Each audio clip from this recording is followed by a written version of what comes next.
한국인들은 당장 꺼져라. 태국 사람들의 한국인에 대한 거부감이 나날이 더 커지면서 결국 벤코리아 운동 이 태국 전역에서 유행처럼 퍼지고 있다고 하는데요. 모든 음식점들은 물론이고 관광지에서까지 한국인들은 이제 더 이상 받지 않겠다며 팻말로 노코리안을 적어놓는다고 합니다. 이 사실을 듣고 취재를 하러 온 영국 BBC 감독은 취재 도중 이상한 점을 발견하고는 즉각적으로 카메라를 켰다고 하는데요. BBC 감독이 발견한 그 이상한 점은 과연 무엇일까요? 지금 바로 들어보시죠. 구독과 좋아요, 알림 설정 부탁드립니다. 안녕하세요. 저는 BBC 다큐멘터리 감독 에밀리 브라운이에요. 올해로 32살이 됐는데 벌써 BBC에서 7년째 일하고 있죠. 런던 근교의 조용한 동네에서 살면서 세계 곳곳의 이야기를 카메라에 담는 일을 하고 있어요. 특히 저는 아시아의 급격한 디지털 전환과 스타트업 문화를 주로 다뤄왔어요. 실리콘밸리가 점점 그 영향력을 잃어가는 동안 아시아는 새로운 혁신의 중심지로 부상하고 있거든요. 제가 이 이야기를 시작하게 된 건 최근 태국에서 취재하면서 알게 된 충격적인 사실 때문이에요. 태국의 유명 IT 업계 인플루언서이자 스타트업 CEO인 수파콘이 한국의 IT 대기업에서 부당한 대우를 받고 강제 출국당했다는 글이 SNS에서 엄청난 파장을 일으켰거든요. 이 글은 순식간에 태국 전역으로 퍼져나갔고 벤코리아 운동으로 발전했죠. 사실 저는 당시 방콕에서 태국의 디지털 노마드 문화를 다룬 다큐멘터리를 촬영하고 있었어요. 태국 정부가 야심차게 추진하는 타일랜드 4.0 정책의 일환으로 방콕이 동남아의 새로운 IT 허브로 거듭나는 과정을 담고 있었죠. 화려한 코워킹 스페이스들이 늘어나고 젊은 스타트업 창업자들의 열정이 넘치는 모습이 인상적이었어요. 하지만 현장을 취재할수록 태국 IT 산업의 구조적인 문제들도 보이기 시작했어요. 기술 교육 시스템의 부재, 높은 이직률, 글로벌 스탠다드와 동떨어진 업무 문화 등이 발목을 잡고 있었죠. 많은 태국 IT 인재들이 더 나은 기회를 찾아 싱가포르나 한국, 일본으로 떠나고 있다는 것도 알게 됐어요. 그러던 중에 수파콘의 SNS 글이 태국을 뒤흔들었어요. 그의 글은 태국 IT 업계의 불만을 한국에 대한 분노로 돌리는 도화선이 됐죠. 갑자기 도시 전체가 벤코리아 열풍에 휩싸였어요. 쇼핑몰에서는 한국 제품 불매 운동이 시작됐고 한국 식당들은 불매 대상이 됐으며 심지어 한국 관광객들을 향한 적대감도 커져갔어요. 특히 충격적이었던 건 수파콘의 글이 순식간에 정치적으로 악용되기 시작했다는 거예요. 태국은 최근 심각한 경제 불황을 겪고 있었는데 일부 정치인들이 이를 한국의 경제 침략 탓으로 돌리기 시작한 거죠. 태국의 주요 언론들도 이런 프레임을 그대로 받아들였어요. 한국 기업들이 태국의 인재들을 빼가고 있다느니 한국의 문화산업이 태국의 정체성을 위협하고 있다느니 하는 왜곡된 보도들이 쏟아져 나왔어요. 하지만 제가 취재를 하면 할수록 이상한 점들이 눈에 띄었어요. 첫째로 수파콘이 주장한 부당한 대우의 실체가 모호했어요. 오히려 제가 확인한 바로는 그가 근무했던 한국 회사는 글로벌 스탠다드에 맞는 근무 환경을 제공하고 있었죠. 외국인 직원들을 위한 다양한 복지 제도는 물론 다국적 팀을 위한 포용적인 기업 문화도 갖추고 있었어요. 둘째로 한국의 IT 산업이 태국에 미치는 영향은 오히려 긍정적인 면이 컸어요. 한국의 IT 기업들은 태국에 상당한 투자를 하고 있었고 현지 인재 육성을 위한 다양한 프로그램도 운영하고 있었거든요. 실제로 많은 태국 개발자들이 한국 기업들과의 협업을 통해 글로벌 수준의 기술력을 습득하고 있었죠. 셋째로 태국의 벤코리아 운동은 내부적 문제를 외부로 돌리려는 시도처럼 보였어요. 태국의 IT 산업이 겪고 있는 어려움은 사실 구조적인 문제에서 비롯된 것이었거든요. 교육 시스템의 개혁이나 산업 구조의 혁신 없이는 해결될 수 없는 문제들을 단순히 한국 탓으로 돌리고 있었던 거죠. 이런 상황을 지켜보면서 저는 이 이야기의 진실을 제대로 파헤쳐 봐야겠다고 결심했어요. 특히 한국의 IT 산업 발전 과정이 태국에 어떤 교훈을 줄 수 있을지 궁금했어요. 한국은 불과 20년 만에 IT 강국으로 도약했잖아요. 인터넷 강국을 넘어 이제는 AI, 빅데이터, 메타버스까지 선도하고 있죠. BBC의 상사를 찾아가 특별 다큐멘터리를 제안했어요. 단순히 벤코리아 현상을 다루는 것이 아니라 아시아의 디지털 혁신 과정에서 벌어지는 갈등과 협력의 이야기를 담고 싶었거든요. 다행히 상사도 제 제안에 깊은 관심을 보였어요. 특히 한국이 어떻게 아시아의 실리콘밸리로 부상했는지, 그 과정에서 겪는 주변 국가의 갈등은 어떻게 해결해 나가고 있는지 다루면 좋겠다고 하더라고요. 인천행 비행기 표를 예매하면서 이번 취재가 단순한 갈등, 보도를 넘어 새로운 관점을 제시하는 계기가 됐으면 좋겠다는 생각을 했어요. 아시아의 IT 산업 지형이 변화하는 과정에서 국가 간 협력과 상생의 길을 모색하는 거죠. 제 카메라에 담길 한국의 모습이 태국을 비롯한 아시아 국가들에게 좋은 영감이 되길 바라면서 말이에요. 솔직히 말하면 비행기에서 내리는 순간부터 심장이 떨렸어요. 태국에서 들었던 이야기들이 머릿속을 맴돌았거든요. 한국은 외국인을 차별한다더라, 입국 심사가 너무 까다롭다더라, 서구인이 아닌 아시아인들은 더 힘들다더라, 이런 얘기들이요. 하지만 제가 마주한 인천공항은 충격적이었어요. 착륙하자마자 느껴지는 세련된 분위기부터 입국장으로 가는 길에 있는 최첨단 디지털 아트들까지. 특히 제 눈을 사로잡은 건 자동 출입국 시스템이었어요. 제가 전 세계 200개가 넘는 공항을 다녀봤지만 이렇게 효율적이고 세련된 시스템은 처음이었죠. 입국 심사대 앞에서는 더 놀라운 광경을 목격했어요. 태국에서 들은 것처럼 인종차별 같은 건 전혀 없었어요. 오히려 심사관들은 국적과 상관없이 모든 사람을 똑같이 대했죠. 저보다 앞에 있던 인도네시아 관광객 가족도 뒤에 있던 미국인 사업가도 모두 같은 친절함을 경험했어요. 제가 BBC 다큐멘터리 감독이라고 하자 심사관은 오히려 한국 문화에 대해 제 의견을 물어보더라고요. 영국에서도 케이팝이 인기가 많나요? 한국 드라마는 어떤가요? 이런 자연스러운 대화를 나누면서 입국 심사는 순식간에 끝났어요. 공항에서 나와 택시를 탈 때도 놀라움의 연속이었어요. 태국에서는 한국 택시 기사들이 동남아 승객은 잘 태우지 않는다는 말도 있었는데 실제로는 정반대였죠. 택시 기사님은 영어가 서툴렀지만 번역 앱을 사용해가며 저와 대화를 이어가려 노력하셨어요. 서울로 향하는 길에서 본 도시의 모습도 인상적이었어요. 깔끔하게 정돈된 도로, 곳곳에 있는 공원들, 그리고 무엇보다 도시 전체에 흐르는 역동적인 에너지가 느껴졌죠. 특히 밤이 되자 더욱 화려해지는 도시의 모습은 마치 미래도시를 연상케 했어요. 호텔에 체크인할 때는 또 다른 문화 충격을 겪었어요. 직원들의 서비스는 태국의 고급 호텔 못지않게 친절했지만 그 방식이 달랐어요. 형식적인 친절이 아니라 진심으로 게스트를 배려하는 모습이 느껴졌거든요. 제가 다큐멘터리 촬영차 왔다는 걸 알고는 서울의 주요 촬영 명소들을 추천해 주시기도 했어요. 저녁을 먹으러 근처 한식당에 갔을 때의 일이에요. 혹시나 외국인이라고 불친절하지 않을까 걱정했는데 주인 아주머니가 오히려 더 세심하게 신경 써주셨어요. 매운 걸 잘 드시나요? 처음 오신 분들은 이 메뉴부터 시작하시는 게 좋아요. 음식을 설명하면서 영어 메뉴판까지 준비해 주시더라고요. 하루 종일 경험한 것들을 정리하면서 저는 깊은 생각에 잠겼어요. 태국에서 퍼진 벤코리아 운동의 근거가 도대체 뭐였을까요? 제가 겪은 한국은 오히려 외국인들을 더 배려하고 더 편하게 해주려 노력하는 나라였거든요. 다음날 본격적인 취재를 위해 이동하면서도 계속 의문이 들었어요. 왜 이런 차이가 있는 걸까? 태국 언론들은 왜 이런 모습은 보도하지 않는 걸까? 그리고 더 궁금했던 건 과연 한국이 이렇게 발전한 비결이 무엇일까 하는 거였어요. 호텔 창밖으로 보이는 서울의 야경을 바라보며 저는 다음 날부터 시작될 본격적인 취재를 생각했어요. 이제 겨우 시작이었지만 적어도 한 가지는 확실했어요. 제가 앞으로 만들 다큐멘터리는 단순한 해명이나 반박이 아닌 진정한 상호 이해를 위한 다리가 되어야 한다는 거예요. 그리고 한 가지 더 확실해진 게 있었어요. 바로 한국이 이룩한 눈부신 발전이 우연이 아니라는 거죠. 체계적인 시스템, 세심한 서비스 정신, 그리고 끊임없는 혁신을 향한 열정. 이 모든 것들이 오늘날의 대한민국을 만든 원동력이라는 걸 직접 보고 느낄 수 있었어요. 다음날 아침 저는 서울의 심장부인 강남으로 향했어요. 태국에서는 강남을 한국의 교만함을 상징하는 곳이라고 비판하더니 실제로 가보니 오히려 세계 각국의 다양한 사람들이 어우러져 사는 국제적인 분위기였어요. 거리마다 영어 간판이 눈에 띄었고 다양한 나라의 음식점들도 쉽게 찾을 수 있었죠.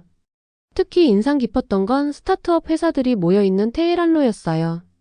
태국에서는 한국이 외국 인재들을 착취한다고 하더니 실제로 보니 전 세계에서 모인 IT 인재들이 함께 일하고 있었어요.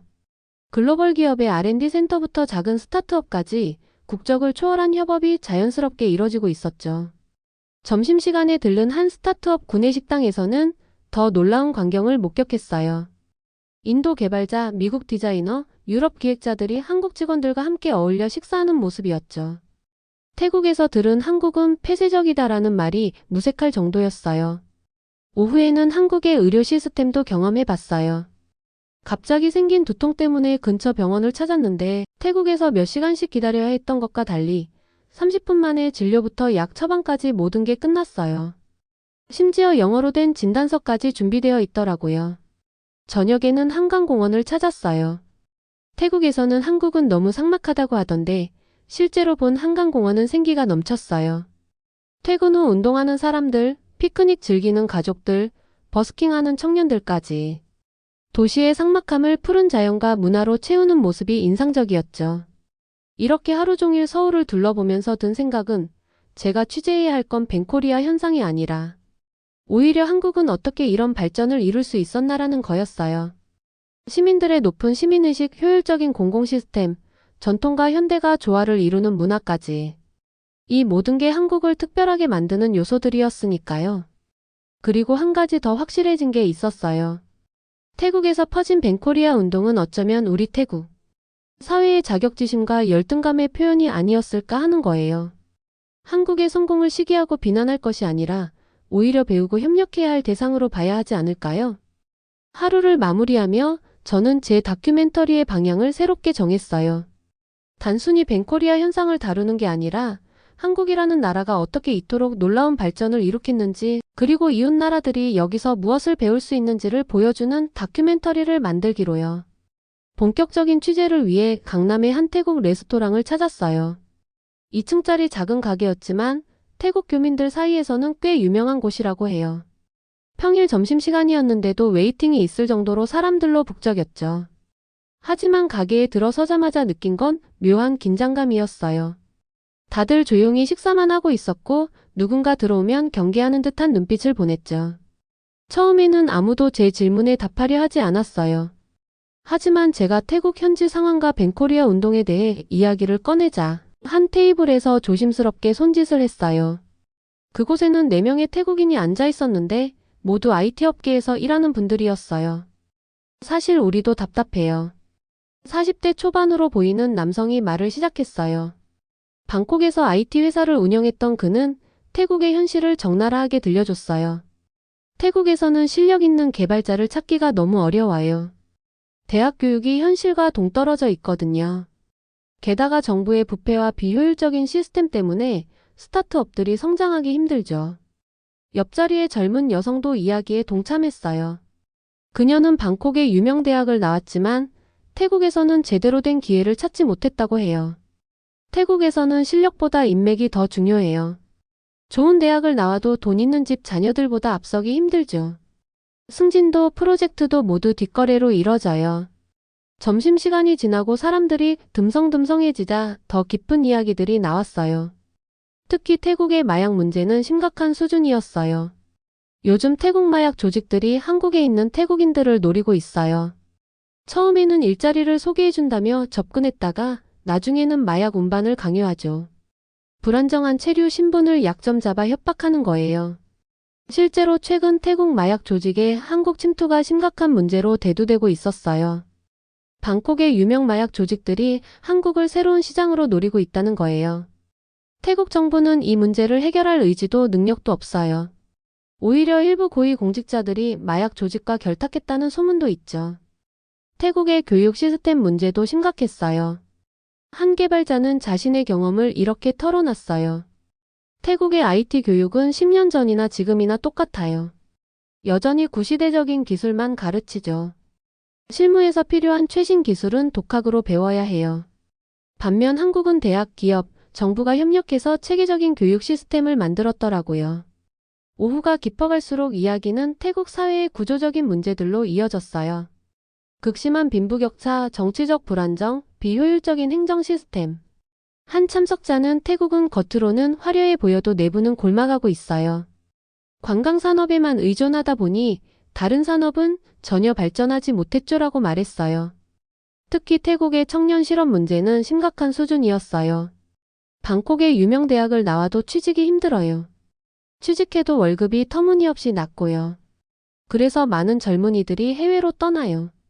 하지만 정작 태국 정부는 이런 문제를 해결하기는커녕 현실을 외면하기 바쁘죠. 저녁이 되자 새로운 손님들이 하나둘 모이기 시작했어요. 대부분 퇴근길에 들른 태국인들이었는데 그들의 이야기를 들으며 태국의 또 다른 문제점들이 드러났어요. 열악한 근무 환경, 제대로 된 노동법 보호를 받지 못하는 현실, 만연한 직장 내 괴롭힘까지. 특히 충격적이었던 건 태국 기업들의 후진적인 업무 문화였어요. 태국 기업들은 여전히 수직적이고 비효율적이에요. 간단한 결정 하나도 몇 주씩 걸리죠. 반면 한국 기업들은 빠른 의사결정과 효율적인 시스템을 가지고 있어요. 처음에는 적응하기 힘들었지만 지금은 오히려 이게 더 좋아요. 밤이 깊어갈수록 대화는 더욱 깊어졌어요. 한 청년은 눈물을 글썽이며 말했죠. 사실 우리는 한국을 미워하는 게 아니에요. 그저 우리나라가 이렇게 뒤처지는 게 너무 속상한 거죠. 한국은 우리보다 더 어려운 상황에서 시작했는데 이제는 이렇게 앞서가고 있잖아요. 자정이 다가올 무렵 마지막으로 만난 한 노인분의 말씀이 특히 가슴에 와닿았어요. 젊은이들이 희망을 잃어가는 게 가장 안타까워요. 태국의 미래가 너무 불안해요. 벤코리아 운동 같은 걸로 분풀이할 게 아니라 우리 내부의 문제부터 해결해야 하는데 레스토랑을 나서는 발걸음이 무거웠어요. 취재를 통해 본 현실은 태국 언론이 보도하는 것과는 너무나 달랐거든요. 벤코리아 운동의 이면에는 태국 사회의 깊은 상처와 불안이 자리 잡고 있었어요. 부패한 정치, 비효율적인 시스템, 만연한 마약 문제, 청년들의 절망. 이런 문제들을 직시하지 못한 채 한국의 책임을 전가하고 있었던 거죠. 이 모든 이야기를 어떻게 다큐멘터리에 담아낼 수 있을까? 고민이 깊어졌어요. 단순히 벤코리아 현상을 비판하는 것이 아니라 태국 사회가 진정으로 필요로 하는 변화가 무엇인지, 또 어떻게 하면 한국의 발전 경험을 긍정적으로 배울 수 있을지 그런 메시지를 전달하고 싶었거든요. 한국인들의 생각을 알아보기 위해 이른 아침부터 명동으로 향했어요. 평일 아침이었지만 거리는 이미 활기가 넘쳤어요. 특히 눈에 띄는 건 전 세계에서 온 관광객들이었죠. 코로나 이후 관광객들이 완전히 돌아온 모습이었어요. 먼저 길거리에서 20대로 보이는 직장인 그룹에게 다가갔어요. 혹시 태국의 벤코리아 운동에 대해 들어보셨나요? 그들은 잠시 서로를 쳐다보더니 고개를 갸우뚱했어요. 태국에서 우리나라 제품을 불매한다고요? 처음 듣는데요. 오히려 저희 회사는 태국으로 수출이 늘고 있어서. 한 직장인이 의아해하며 말했죠. 이런 반응은 계속됐어요. 30대 주부님은 태국은 우리나라 화장품을 정말 좋아하는 걸로 알고 있는데 무슨 일 있었나요? 라고 되물으셨고, 40대 회사원은 방콕 여행 다녀온 지 얼마 안 됐는데 길거리마다 한국 브랜드 광고가 가득하던데 라며 의아해했어요.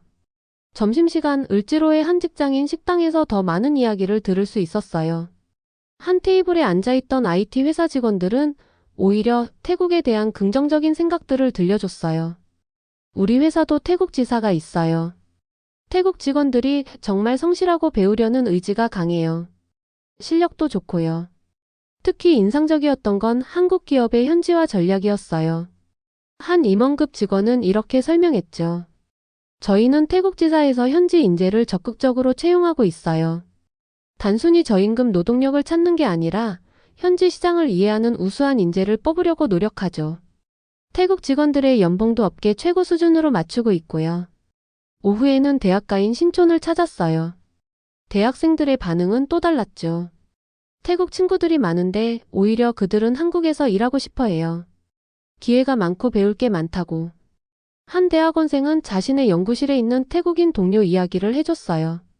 한 카페에서 만난 스타트업 대표는 더 흥미로운 시각을 제시했어요. 한국과 태국은 서로 배울 점이 많아요. 우리가 IT와 제조업에서 앞서 있다면 태국은 관광과 서비스 부문에서 강점이 있죠. 이런 장점들을 서로 공유하고 발전시켜 나가면 좋을 텐데. 저녁 때쯤 홍대에서 만난 문화기획자는 양국 관계를 더 깊이 있게 바라보고 있었어요. K-팝이나 한류가 태국에서 인기 있는 것처럼 태국 문화도 한국에서 사랑받고 있어요. 태국 음식은 이미 한국인의 일상이 됐고 태국 여행은 꼭 가보고 싶은 버킷리스트죠. 이런 문화적 교류야말로 진정한 협력의 시작이 아닐까요? 밤이 되어 찾은 포장마차에서는 더 솔직한 이야기들이 나왔어요. 수십 년간 무역업에 종사하신 할아버지는 우리나라도 6, 70년대에는 태국보다 가난했어. 하지만 교육에 투자하고 산업을 발전시키면서 이만큼 성장했지. 태국도 그런 과정을 겪으면서 발전할 거야 라며 따뜻한 시선을 보여주셨어요. 특히 감동적이었던 건 한 중소기업 사장님의 이야기였어요. 저는 20년 전부터 태국과 거래를 해왔어요. 처음에는 단순한 거래처였는데 이제는 가족 같은 사이가 됐죠. 서로의 집을 방문하고 아이들 결혼식에도 참석하고 비즈니스를 넘어선 인간적인 신뢰가 쌓였어요. 밤늦게 귀가하는 지하철에서 만난 한 노교수님은 더 큰 그림을 보여주셨어요. 아시아의 평화와 번영을 위해서는 한국과 태국 같은 나라들이 서로 협력해야 해요. 우리가 가진 기술과 노하우를 공유하고 함께 발전하는 게 중요하죠. 벤코리아 같은 감정적인 대응은 아무런 도움이 되지 않아요. 하루 종일 들은 한국인들의 반응을 정리하면서 몇 가지 중요한 점들이 눈에 띄었어요. 첫째, 대부분의 한국인들은 벤코리아 운동 자체를 모르고 있었고 오히려 태국에 대해 긍정적인 인식을 가지고 있었죠. 둘째, 한국 기업들은 태국을 단순한 시장이 아닌 협력 파트너로 보고 있었어요. 마지막으로 많은 한국인들이 태국의 발전 가능성을 믿고 있었고 이를 돕고자 하는 진정성 있는 마음을 가지고 있었죠. 호텔로 돌아오는 길에 서울의 야경을 바라보며 생각했어요. 어쩌면 벤코리아 운동은 태국 사회가 겪고 있는 성장통의 한 표현일지도 모른다고요. 한국도 발전 과정에서 비슷한 어려움을 겪었을 텐데 그들의 경험과 지혜가 태국의 발전에 도움이 될 수 있지 않을까요? 이제 다큐멘터리의 방향이 더욱 선명해졌어요. 단순히 벤코리아 현상을 다루는 것이 아니라 한국과 태국이 어떻게 서로 도우며 함께 성장할 수 있는지 그 가능성과 비전을 보여주고 싶어졌어요. 아시아의 더 나은 미래를 위해 우리가 함께 나아갈 수 있는 길을 찾고 싶었거든요. 다큐멘터리가 BBC를 통해 방영되자 예상치 못한 반응들이 쏟아졌어요. 처음에는 태국에서 거센 비난이 일었죠. 영국 방송사마저 한국 편을 든다며 SNS에서 비난이 쇄도했어요. 하지만 시간이 지날수록 분위기가 달라지기 시작했어요. 특히 태국의 젊은 층을 중심으로 새로운 목소리가 나오기 시작했어요. 우리가 한국을 미워할 것이 아니라 한국의 발전 과정에서 배워야 하는 것 아닐까? 태국의 문제는 결국 우리 스스로 해결해야 하는 거 아닌가? 이런 의견들이 점점 더 힘을 얻어갔죠. 다큐멘터리 방영 한 달 후 태국에서는 작은 변화들이 시작됐어요. 청년들을 중심으로 한 시민단체가 태국의 교육개혁을 요구하기 시작했고 IT 업계에서는 한국의 스타트업 문화를 벤치마킹하자는 움직임이 일었어요. 정부 차원의 변화도 있었어요. 태국 정부는 한국의 디지털 정부 시스템을 도입하기로 결정했고 양국 간 기술 교류도 더욱 활발해졌죠. 벤코리아 운동은 자연스럽게 수그러들었고 대신 건설적인 협력 방안을 모색하는 목소리가 커져갔어요. 특히 기쁜 소식은 태국의 IT 업계에서 일어난 변화였어요. 여러 기업들이 한국식 업무 시스템을 도입하기 시작했고 양국 간 스타트업 교류 프로그램도 시작됐죠. 태국의 젊은 개발자들에게 새로운 기회의 창이 열린 거예요. BBC의 보도 이후 다른 국제 미디어들도 이 주제에 관심을 보였어요. 아시아의 새로운 협력 모델로서 한국과 태국의 관계를 조명하기 시작한 거죠. 제 다큐멘터리는 아시아 언론상까지 수상하게 됐어요. 지금도 가끔 태국의 젊은이들로부터 메시지를 받아요. 당신의 다큐멘터리를 보고 용기를 얻었다며 자신들이 시작한 새로운 도전들을 들려주곤 하죠. 그들의 이야기를 들을 때마다 저널리스트로서 제가 해야 할 일을 제대로 해냈다는 생각이 들어요. 이제 벤코리아는 과거의 이야기가 됐어요. 대신 양국은 더 나은 미래를 위해 함께 노력하고 있죠. 때로는 불편한 진실을 마주하는 것이 더 나은 미래를 만드는 첫걸음이 될 수 있다는 걸 이번 취재를 통해 배웠어요. 하지만 태국의 현실은 여전히 암울해요. 취재를 마치고 1년이 지난 지금 태국의 상황은 더욱 악화되고 있죠. 마약 문제는 더욱 심각해졌고 청년 실업률은 역대 최고치를 기록하고 있어요. 부패한 정치인들은 여전히 권력을 잡고 있고 IT 산업은 여전히 제자리 걸음이에요. 특히 안타까운 건 태국의 젊은 인재들이 점점 더 해외로 떠나고 있다는 거예요. 한국뿐만 아니라 싱가포르, 일본, 호주로. 자국을 떠나 새로운 기회를 찾아 나서는 청년들이 늘어나고 있죠. 남아있는 이들도 언제 떠날까 고민하고 있다고 해요. 최근에는 태국의 한 청년으로부터 메시지를 받았어요. 당신의 다큐멘터리를 보고 우리나라의 현실을 더 또렷하게 보게 됐어요. 하지만 그만큼 절망감도 커졌죠.